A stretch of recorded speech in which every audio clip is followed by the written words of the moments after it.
നമസ്കാരം. National broadcasting news ഇന്ത്യയിലേക്ക് സ്വാഗതം.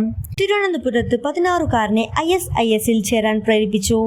അമ്മയ്ക്കും രണ്ടാനച്ഛനുമെതിരെ UAPA ചുമത്തി കേസ്.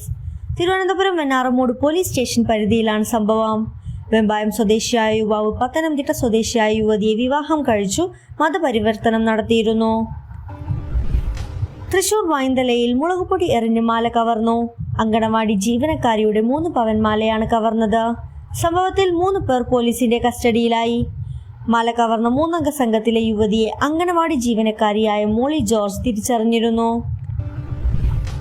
പാലക്കാട് CPIM ബ്രാഞ്ച് സെക്രട്ടറിയെ തൂങ്ങി മരിച്ച നിലയിൽ കണ്ടെത്തി. പാലക്കാട് എലപ്പുള്ളി തറക്കളം ബ്രാഞ്ച് സെക്രട്ടറി ശിവകുമാറാണ് മരിച്ചത്.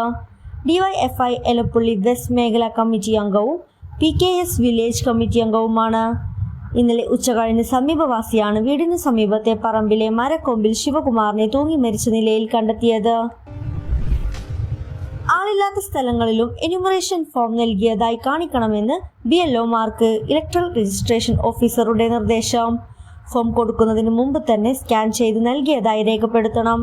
ഫോം തിരികെ കിട്ടിയില്ലെങ്കിൽ അൺകളക്റ്റഡ് എന്ന കോളത്തിൽ ഏതെങ്കിലും ഓപ്ഷൻ നൽകിയാൽ മതിയെന്നാണ് നിർദ്ദേശം.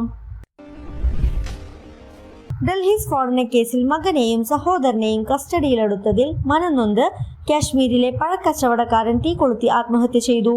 കുൽഗാം സ്വദേശി ബിലാൽ അഹമ്മദ് വാനിയാണ് മരിച്ചത്. ബിലാൽ അഹമ്മദ് വാനിയെയും മകൻ ജാസിർ ബിലാൽ വാനിയെയും സഹോദരൻ നവീദ് വാനിയെയും ചോദ്യം ചെയ്യലിനായി പോലീസ് കസ്റ്റഡിയിലെടുത്തിരുന്നു. സ്വർണ്ണ വില വീണ്ടും കുറഞ്ഞു. 1 പവൻ സ്വർണത്തിന് 1280 രൂപ കുറഞ്ഞ് 9680 രൂപയായി. ഇന്ന് 1 ഗ്രാമിന്റെ വില 11,335 രൂപയാണ്.